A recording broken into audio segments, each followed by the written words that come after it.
So our goal in this video is going to be to solve quadratics by completing the square. Completing the square is essentially making a perfect square out of something that's not a perfect square. So the first thing you want to make sure that you have is you have a equals 1.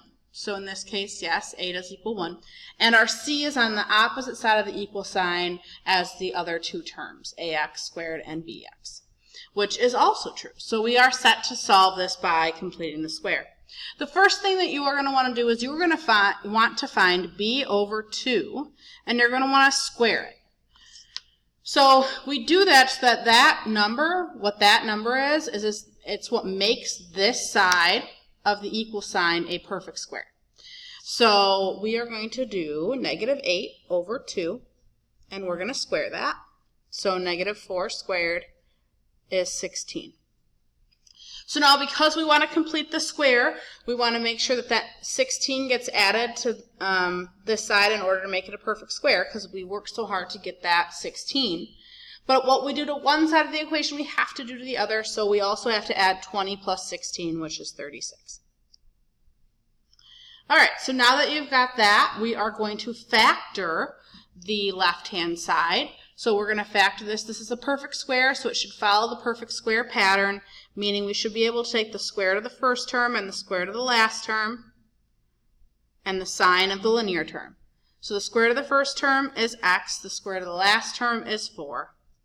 So we have x and 4 squared equals 36. And now the sign of the linear term is minus, so we're going to put that minus in. So now that we got up to this point, the whole reason why we wanted a perfect square was that so we can solve this by taking the square root. So we can't take a square root of a factored polynomial. It has to be a perfect square in order to take the square root. So that's why we worked so hard to get it to look like this. So now we have x minus 4 then equals, and here's where you're going to also do another positive negative, so plus or minus 36. Nope, 6. So the square root of 36 is 6. Sorry about that. So now I'm going to split this equation into two equations, right? So our first equation is going to deal with the positive 6, and then our second equation is going to deal with the negative 6. So x minus 4 equals 6, and x minus 4 equals -6.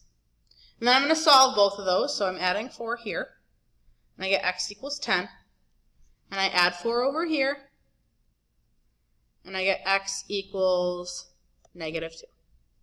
So my answers are -2 and 10. So those are the solutions to this quadratic.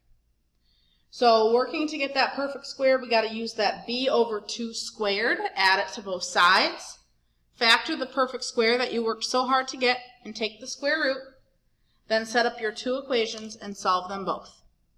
Hopefully that clears up completing the square.